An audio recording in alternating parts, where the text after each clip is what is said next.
My name is Nikolas Mihalik, and my research paper topic is Renewable Energy and Sustainability at Appalachian State University.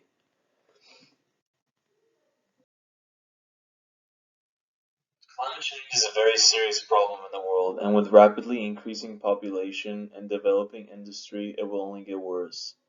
There are many organizations as well as individuals that are making innovations and fighting for change regarding our reliance on fossil fuels. I researched the renewable energy facilities located at Appalachian State University.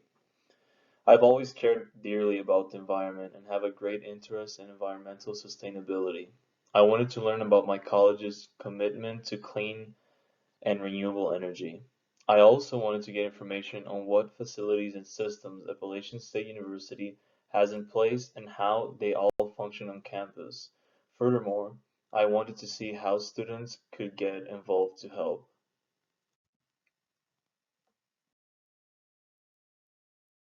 So you can see in these pictures, these are some of the facilities on campus that I'll be talking about. The first one I will be talking about is the solar thermal system. Instead of using fossil fuel-based hot water heaters, on campus harvesting the sun's heat makes it possible to reduce the number of harmful gases that are released normally in the atmosphere. At the moment, Appalachian State has 6 solar thermal systems that produce hot water on campus.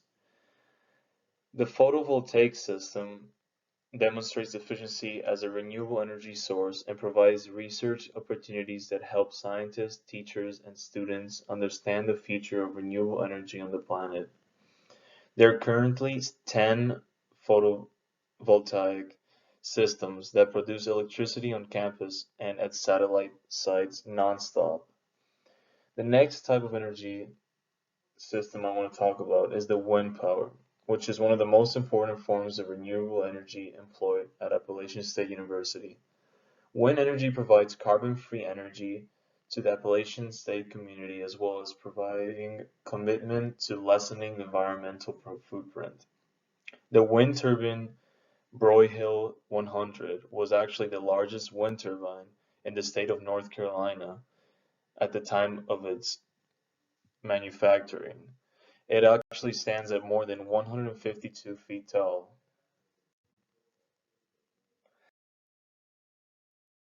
I'll be talking about some of the student and faculty involvement at Appalachian State University.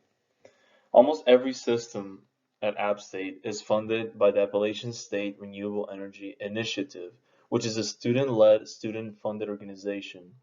This exemplifies that students at the university are working hard to improve energy efficiency and want to see a better future for the next generation.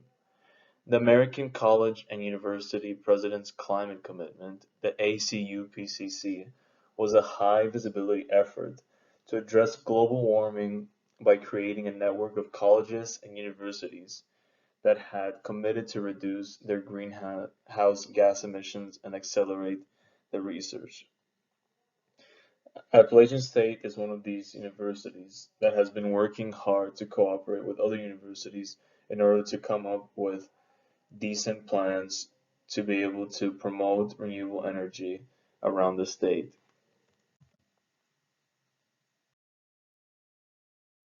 So, with climate change being more evident today, how is Appalachian State University planning to maximize renewable energy?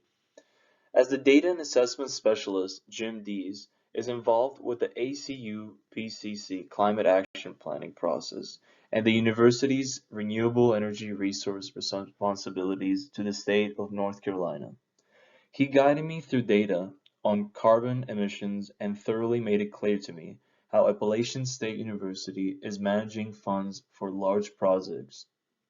Other than harmful gases, there are also many obstacles standing in the way of many research and projects, the largest being huge funding that is not directed toward the renewable energy sector, but is actually being deviated to other sectors that are seen as a priority.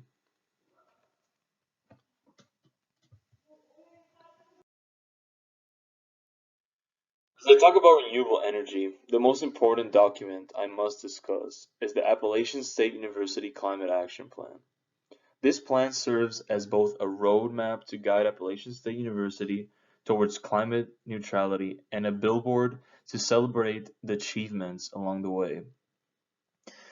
Appalachian State University began as Watauga Academy, founded in 1899 by Dr. B. B. Daugherty, his brother D. D. Daugherty, and Dee Dee's wife, Lily Scholl Daugherty. After that, the 1970s and the 1980s increased in a wave of circular offerings focused on social justice, environmental science, and sustainability. By the early 2000s, App State was considered one of the leading higher education institutions for sustainability education.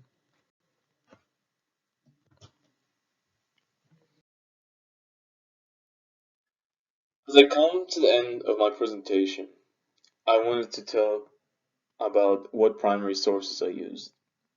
To start off, I used Appalachian State University Sustainability, which is the website with the information about sustainability development at Appalachian State University. I also used two articles. App State scientists contribute to 2020 global carbon budget and Appalachian State's path toward climate neutrality.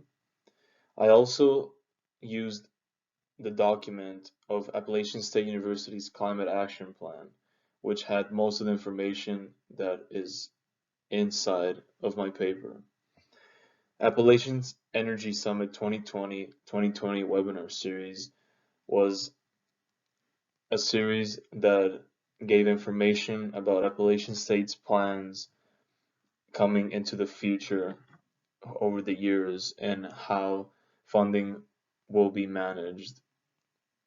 And my last primary source was the interview that I had with Jim Dees on April the 1st, 2021. So to conclude, I just wanted to say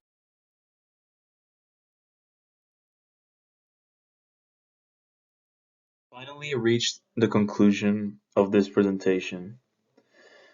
I wanted to say that Appalachian State University is doing a lot to improve renewable energy usage, and it is setting an example in sustainable development.